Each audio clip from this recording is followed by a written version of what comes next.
Почитувани гледачи, ја следите емисијата ТВ Ординација на програмата на ТВ каналот ВИС и во денешното издание на оваа емисија ќе ви понудиме доста интересна содржина со која се надевам ќе го задржиме вашето внимание. Овде до мене е гостин од клиничката болница Аџибадем Систина, станува збор за доктор Љузим Агаи, неврохирург. Добро дојдовте во емисијата ТВ Ординација. Добро ве најдов. Како сте? Поздрав. Добро, во Струмица секогаш се чувствувам убаво. Така, се надвам дека вниманието на нашите гледачи ќе го задржиме во следните неколку минути со еден интересен разговор во однос на темата за мозочните тумори. Но најпрво да се задржиме околу вашата специјалност збор 2. Јас сум неврохирург. Неврохирургијата е гранка на медицина која се бави со хируршкото лекување на болестите на мозокот и на арбетниот мозок. Значи, за да се дојде до тој степен на лекување, мора претходно убаво, клинички и со разни исследувања да се разјасни природата на болеста, за да бидеме сигурни дека токму тој начин на лекување е потребен. Наш најголем сојузник во тој смисол се снимањата, радиолошки снимања, како што е компјутеризираната томографија и магнетната резонанца. Тука и предноста на нашата болница, што за еден многу краток период ни овозможува да дојдеме до тие вредни податоци за здравјето на пациентот и на тој начин за кратко време, значи, може да видиме во што се состои проблемот и да сме во состојба да делуваме во вистинската насока. Така, може би брзата реакција е сепак успешен клjuč за откривање на вакви болести. Да, конкретно ако зборуваме за мозочните тумори, тука зависи многу од самата природа на туморот. Има бенигни, има и малигни тумори. Бенигните растат, се развиваат многу побавно, додека малигните, и тука има една градација, има видови кои се развиваат на жалост многу брзо и има и такви што поспоро, побавно се развиваат. Многу е битна, значи, клиничката слика на самата болест. Тука се поставува прашањето на поврзаноста на главболката со овие состојби. Не би сакал, значи, да стварам непотребна паника. Добрата вест е што мозочните тумори се ретки. А најголемиот број од главболките се од така наречен функционален карактер. Што значи тоа?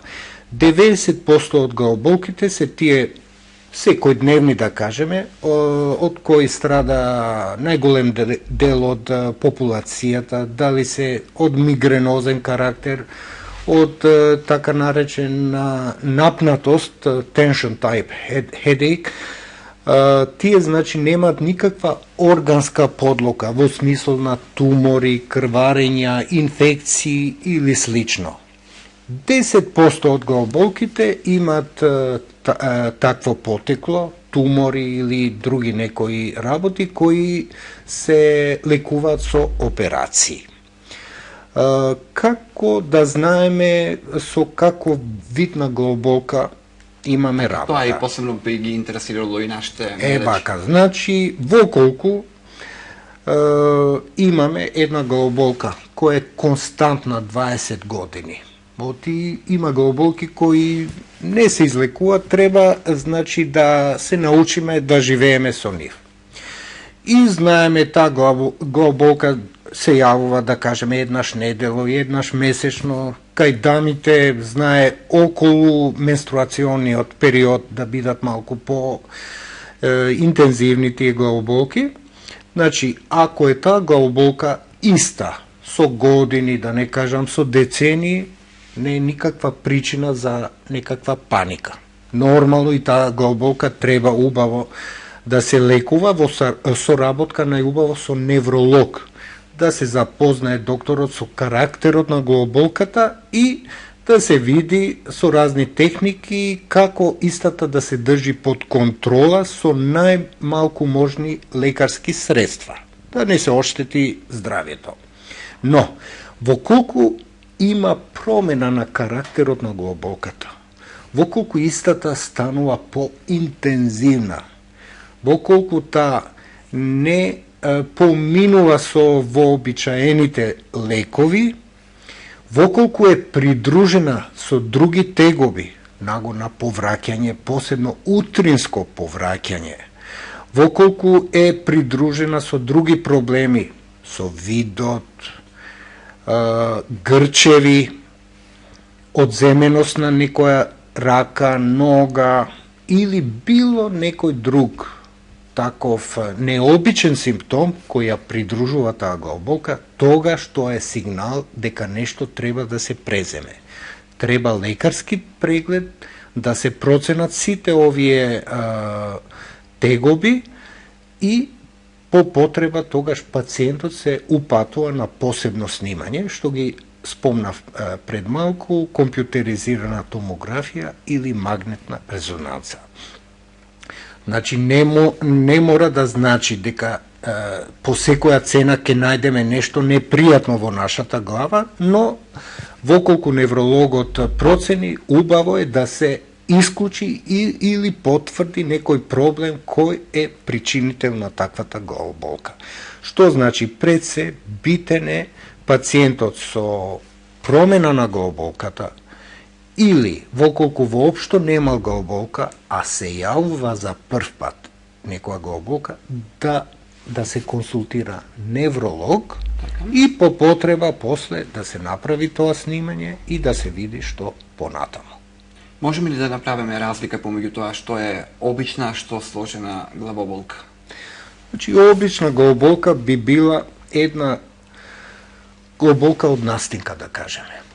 Сега е сезона на настинки, вирози, грипот се очекува да се појави. Воколку имаме такви симптоми, такви тегоби, тогаш таа главоболка не треба да не загрижува. Треба да се придржуваме кон тие упатства што обично убаво ги кажуваат матичните лекари, значи мирување, чаеви, аспирин или парацетамол, и таа главоболка обично, да кажеме, исчезнува после неколку дена до една недела. Но, воколку една таква главоболка перзистира, значи продолжува, не се смирува со тие лекови, тоа е веќе сложена главоболка.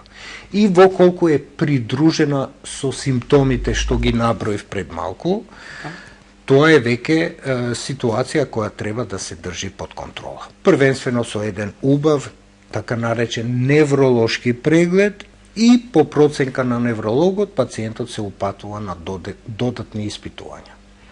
Вие спомнавте дека значи најпрви треба да се придружуваат кон советите од матичен лекар во однос на главоболките, но кога пациентите треба да се обрадат за совет од неврохирург? Повторно, значи ја нагласувам потребата дека матичниот лекар треба да процени.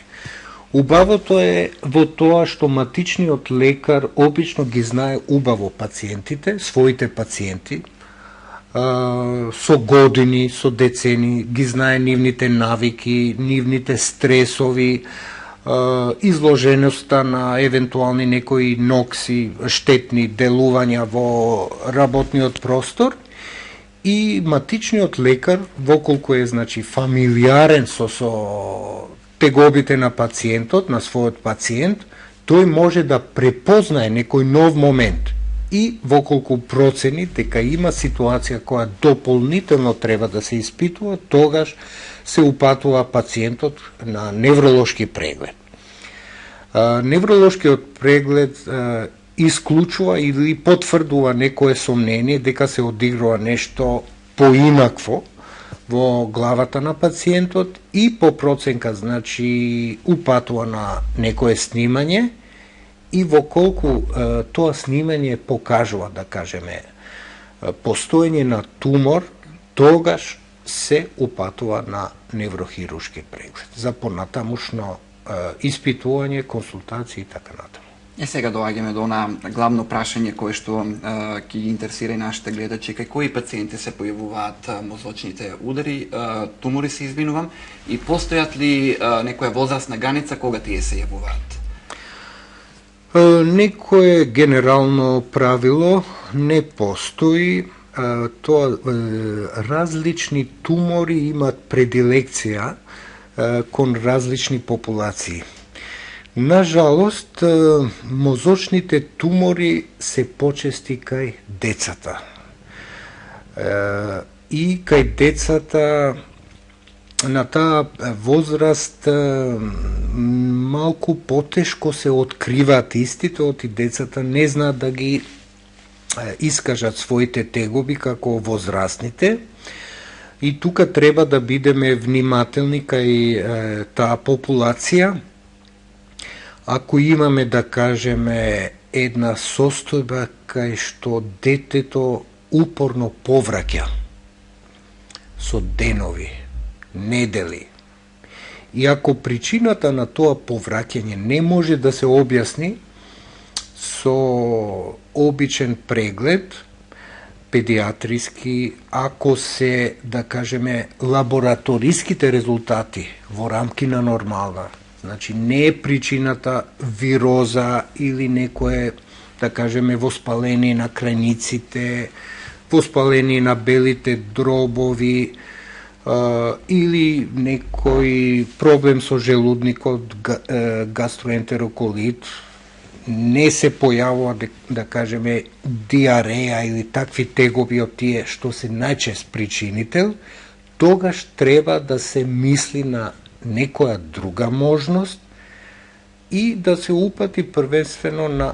невропедиатриски преглед. Што значи тоа? Тоа е педиатар, значи детски лекар, кој е пофамилиарен со невролошките заболувања, односно заболувањата на мозокот. Значи, невропедиатарот би требало да процени дали тоа дете има потреба од некое снимање и тоа снимање да се реализира во колку е потребно. Така, тоа значи дека не постои некоја одредена возрастна граница. Може да се јават и кај најмали деца? Нажалост може да се појават туморите и кај мали деца, дури... На која возраст кога зборуваме за мали деца? Од неколку месечни, па неколку годишни и така. Сите, ниедна популација не е поштедена од можноста за појава на такви тумори. Се разбира дека постојат разни тумори кај деца. Кај деца најмногу се појавува тумори во предел на малиот мозок, така наречени медулобластоми, и прилично се незгодни за лекување, но истите се предмет првенствено на хирушко лекување и по потреба после нивното отстранување. Нормално материјалот се праќа на посебна анализа, се вика хистопатолошка анализа, и по одредување на биолошката природа на туморот, тогаш се постапува понатаму согласно протоколи. Има онколошки протоколи кои се запазуваат и се применуваат. Колку трае вообичаено лекувањето? Секој случај е индивидуален, секој случај се проценува. Многу е битно во која фаза е започнато лекувањето и во колку е отстранет туморот, ние со контроли, со снимања, ја следиме состојбата на пациентот, во колку приметуваме дека е се под контрола, тогаш не препорачуваме некоја друга терапија. Но, во колку има тенденција туморот да се појави повторно, што на жалост постојат и такви тумори, тогаш се применува и друго дополнително лекување, така наречено онколошко, што подразбира или зрачење, или терапија со одредени лекови кои се викаат цитостатици. Така. Следното моје прашање е во однос на тоа што подразбира невролошкиот, односно неврохирушкиот преглед при сомнение за постоење на мозочен тумор. Првенствено е многу битно пациентот подробно во детали да се испитува за природата на неговите или незините тегоби. Тоа значи дека самиот пациент ги дава тие податоци. Воколку не е можно пациентот поради природата на болеста убаво да ги разјасни неговите тегоби, тогаш е тука семејството, најблиските кои дават информации кои се многу вредни за нас лекарите, за да ја процениме состојбата. Значи тоа се вика во медицината анамнеза, прибирање на податоци со состојбата на пациентот. И воколку при тоа испитување ние приметуваме некој отстапување од нормалата, продолжуваме со така наречен невролошко испитување. Со посебни техники се проценува состојбата на невролошкиот систем, како функционираат нервите, моторната сила, односно силата на рацете, на нозете, и воколку при тоа испитување со невролошки или неврохирушки преглед се приметува некој отстапување од нормала, тогаш следат некои други испитувања. Не се само тие методи што ги напоменав,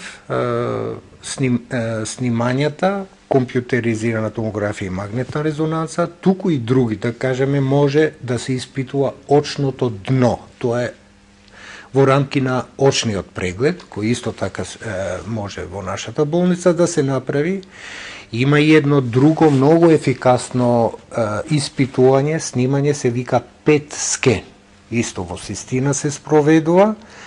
Тоа е испитување со кое се може да се откријат кај тумори кои дават повеќе метастази сите тие промени во човечкото тело.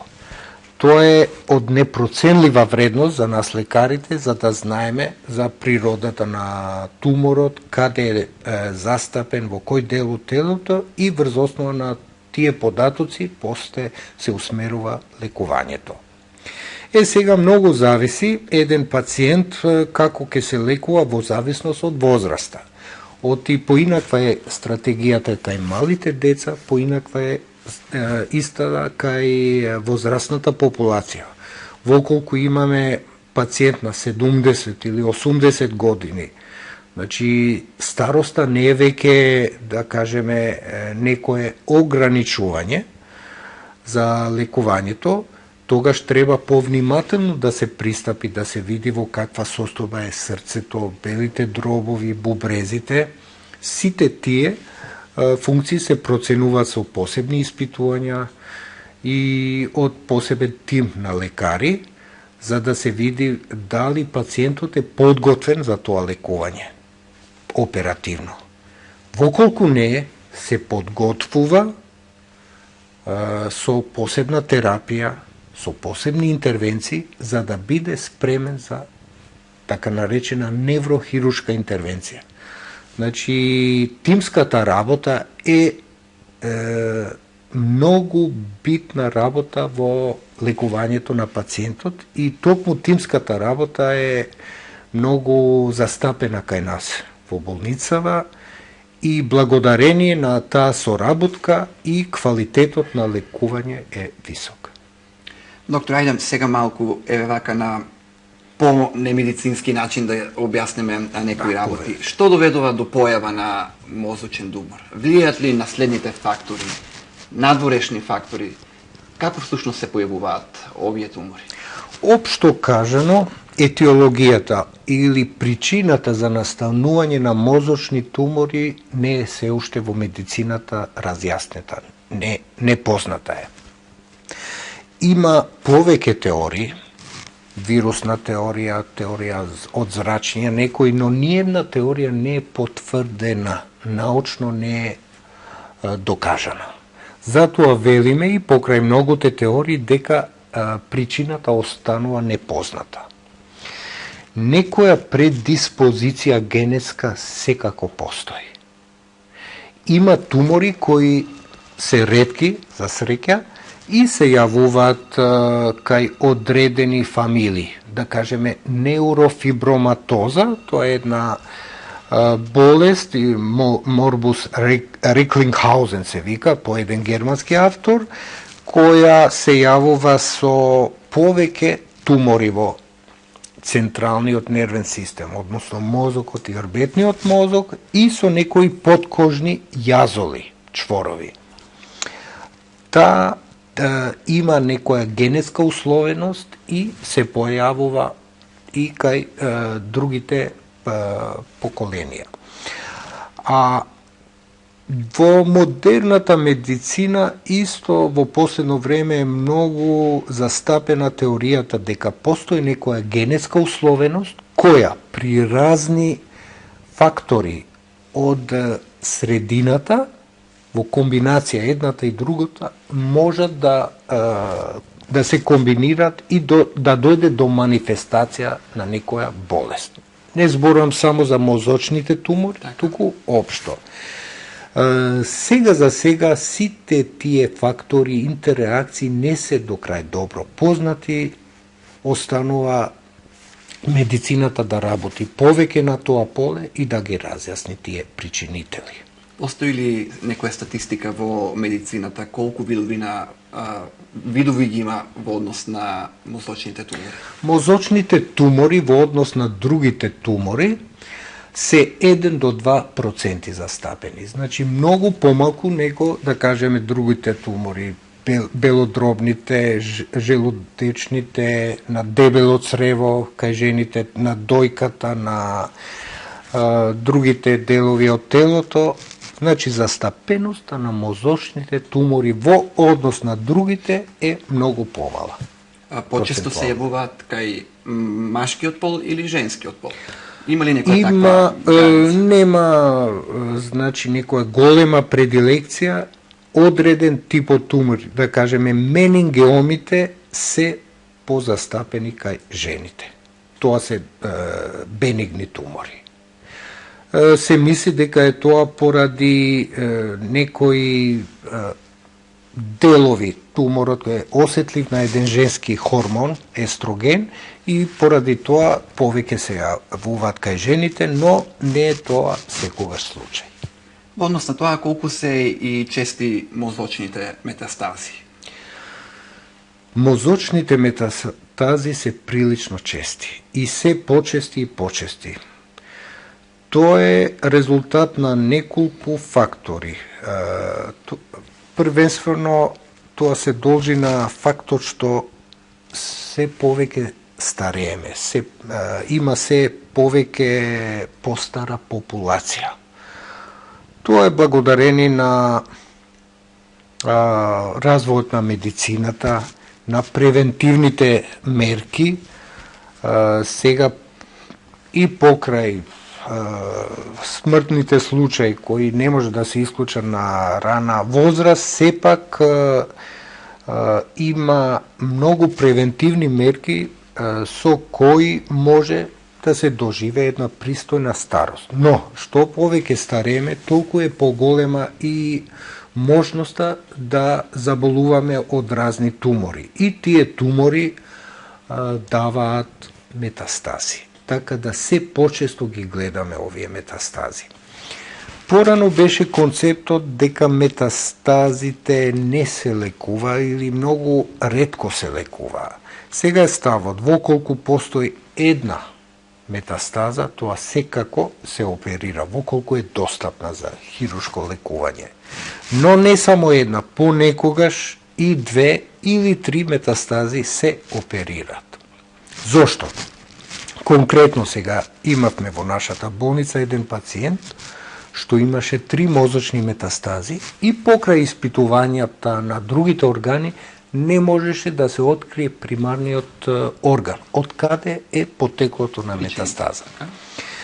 Ние ја опериравме поголемата метастаза, што вршеше поголем притисок, и освен што го ослободивме мозокот од притисокот, добивме и многу вредна хистопатолошка диагноза, која не можеше да се открие, и излезе дека метастазата е од хематолошко потекло, значи од крвта, лимфом така наречен, што е во однос на лекувањето по поволна варијанта од лекувањето на овие метастази е многу поефикасно во однос на другите метастази. Значи, не треба да се предадеме и при појава на метастази, со тоа што секој случај, кој нагласувам тоа, е посебен и треба посебно да се испитува и да се процени потребата од хируршко лекување и понатамошно, евентуално, онколошко лекување. Така. Како се добива комплетна слика, колку тие напредували и каков третман е при тоа неопходен? За метастазите? За метастазите. Значи, многу е битна состојбата на пациентот. После операција би требало да имат големо олеснување на тегобите, кое не мора веднаш да настапи, но во текот на постоперативните денови. И понатаму следи следење на состојбата на пациентот, редовни контроли и редовни радиолошки исследувања, односно снимање на мозокот. Најдобро тоа се прави со магнетна резонанца, со контраст, и истата покажува има или не повторна појава на туморот. Воколку не се знае потеклото уште еднаш на туморот, би го потенцирал PET скенот како одлична можност истото да се открие, и со тоа се надополнува целото диагностичко исследување на пациентот. Така, во текот на целиот овој разговор напоменувате дека потребен е мултидисциплинарен пристап во лекувањето на туморите, но сепак да ги запознаеме гледачите што всушност сето тоа опфаќа, каков третман е тој мултидисциплинарен. Значи, воколку имаме пациент со мозочен тумор, се проценува операбилноста. Не сите пациенти ги оперираме. Значи, тоа е процена дали пациентот би имал корист од таа постапка. Воколку сметаме дека ќе има корист и воколку пациентот и семејството го прифатат тоа, тогаш следи операција. После операција, во зависност од природата, биолошката природа на тумор, дали е бенигни, дали воколку е бенигни, со самото отстранување на туморот завршува лекувањето. Само следи контрола на состојбата. Воколку е малигни, тогаш контролите имат поинаков терк, се следи состојбата и со снимања, и во зависност од тоа имаме многу битна соработка со нашите онколози. Значи, воколку е потребно, пациентот се зрачи. Тука имаме и посебни видови на зрачења, имаме генерално зрачење и фокусирано зрачење во рамки на Trilogy апаратот кој е достапен во нашата болница и кој на компјутерски начин го усмерува фокусот на зраците токму во тоа место кај што е тоа потребно, и при тоа не се оштетува од зрачењето другиот здравиот дел од мозокот. Од самото зрачење најмногу ги оштетува клетките на туморот, но на жалост и страдат малку и тие здравите клетки. Токму намената на овој апарат, Trilogy, што го викам, е да се поштеди здравиот мозок од таквото штетно зрачење. После оперативниот зафат, на што треба да внимаваат пациентите? Даваме многу значење на физикалната терапија, која е присутна во тек на целото како предоперативно и постоперативно лекување. Имаме тим кој се грижи за пациентите, за нивната мобилност. Принципот е пациентот што порано е потребно да застане на свој нозе. мобилизацијата е многу битен дел од лекувањето. Додека порано беа ставовите таквите пациенти да лежат подолг период, сега е ставот да станат што е поможно побрзо. Истите, значи, се цело време придружени од тимот на физикална терапија, лекари, физијатри и физиотерапевти, кои цело време вежбат со пациентите и дават морална поддршка, ги охрабруваат за тоа што поефикасно да го прават и после тоа, воколку е потребно, физикалната терапија се продолжува и после болничкото лекување, или пациентот се посоветува како да продолжи со вежбите и во домашни услови. Така. Во вашата болница Аџивадем Систина исто така, значи, функционира и спиналниот центар. Какви се состојби може да диагностицирате и третирате? Спиналниот центар подразбира дека може да ги лекува сите болести на рбетникот и содржината внатре рбетниот мозок со спиналните нерви. Што значи од повреда до тумори на ова подрачје. Имаме често пати повредени пациенти со повреда на рбетникот, кои се третират од страна на хируршкиот тим, спиналните хирурзи. Тука сме и ние, неурохирурзите, за делот кој се бави со лекување на рбетниот мозок, туморите на рбетниот мозок и нормално една многу честа патологија, дискалните хернијаци. Мислам дека пред известно време и професор Лозанче гостуваше во оваа телевизија со таа тема, дискалните хернијаци. Тоа е кај народот познато како ишијас. Значи, тоа е најчеста болест со која ние се бавиме во рамки на спиналниот центар. Така, докторе, пред да го заокружиме овој разговор, уште едно прашање.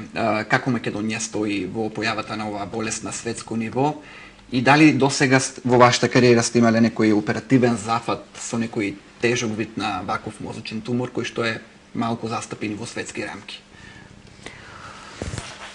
Демографски гледано, во Македонија имаме помалку случаи него што е во земите со многу поголема популација, да кажеме, една Турција, Индија, Кина, да не зборуваме.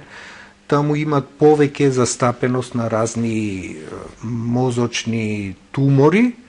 Кај нас, значи, статистиките се движат во рамки на тие светските статистики и резултатите на лекувањето не заостануваат зад тие светските.